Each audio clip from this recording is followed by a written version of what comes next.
Hello bachcho, let's see this question and the question says the variation of equilibrium constant with the temperature is given below. बच्चों यहाँ पर equilibrium constant की अलग अलग temperature पर value given है। हमें निकालना है delta H not, delta G not और मतलब डेल्टा एच नॉट निकालना है और डेल्टा जी नॉट निकालना है टेम्परेचर 1 और टेम्परेचर 2 पर। अगर सबसे पहले बात करी जाए बच्चों डेल्टा एच नॉट की, तो डेल्टा एच नॉट निकालने के लिए हम फॉर्मूला यूज करेंगे ln k2 by k1 is equals to delta H not by r 1 upon T1 minus 1 by T2।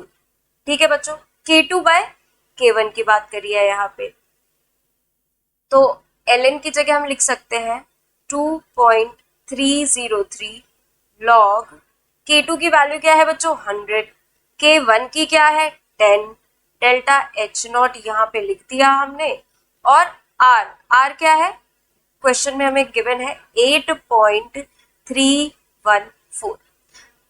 But यहाँ पे बच्चों कहा गया है कि जो हमें आंसर निकालना है सबको किलो जूल पर मोल में निकालना है।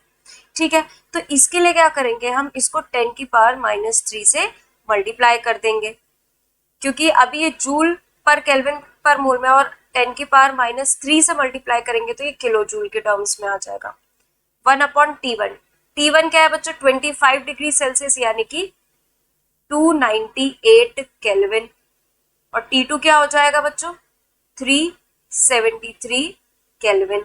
तो यहाँ पे 1/298 माइनस 1/373 केल्विन हो जाएगा। अब डेल्टा एच नॉट निकालना है क्योंकि हमें, तो हम कैसे निकालेंगे बच्चों 2.303 इंटू लॉग, यहाँ पे ये 100 का 10 से कैंसिल आउट हो गया, 10 बचा और लॉग 10 की वैल्यू होती है 1, तो 2.303 इंटू 8.314 इंटू 10 की पावर -3।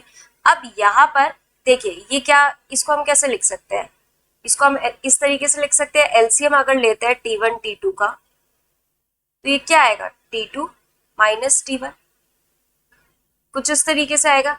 अब इसका, क्योंकि इसको जब हम ऑपोजिट साइड ले जाएंगे तो रिवर्स हो जाएगा, यानी कि T1 T2 ऊपर आएगा, यानी कि 298 into 373 divided by T2 minus T1 मतलब 373 माइनस 298 केल्विन। ये आ गया बच्चों। यहां से डेल्टा एच नॉट को जब हम कैलकुलेट करेंगे तो आएगा 28.37 किलो जूल पर मोल, क्योंकि क्वेश्चन में बोला गया है किलो जूल पर मोल।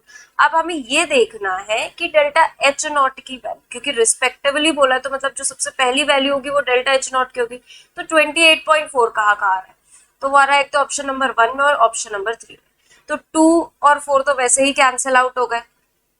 ठीक है बच्चों, आगे बढ़ते हैं। आगे में यहाँ पे अगर हम निकाले बच्चों डेल्टा जी नॉट की value, delta G not at temperature T1, तो देखिए जो जनरली हम डेल्टा जी नॉट का फॉर्मूला लिखते हैं वो आता है -RT ln K।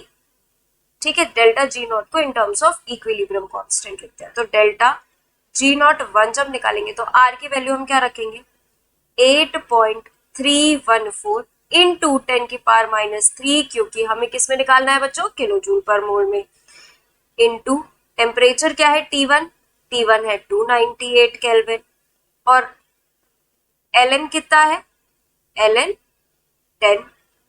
ठीक है बच्चों, यहां से ओवरऑल सॉल्व करके क्या आएगा डेल्टा जी नॉट 1 वो आएगा हमारा, यहाँ पे बच्चों ये माइनस का साइन और आएगा क्योंकि ये -RT होता है, यहाँ से आएगा -5.71 किलो जूल पर मोल।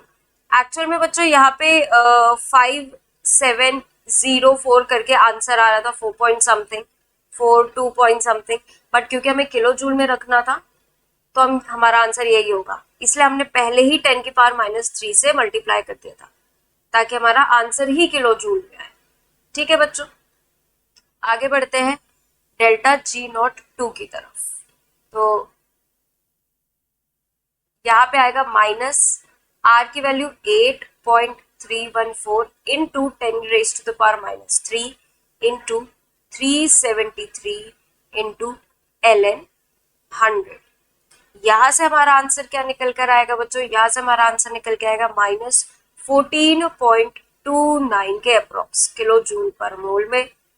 तो हमारा जो फाइनल आंसर बच्चों निकल के आएगा वो आएगा ऑप्शन नंबर 1।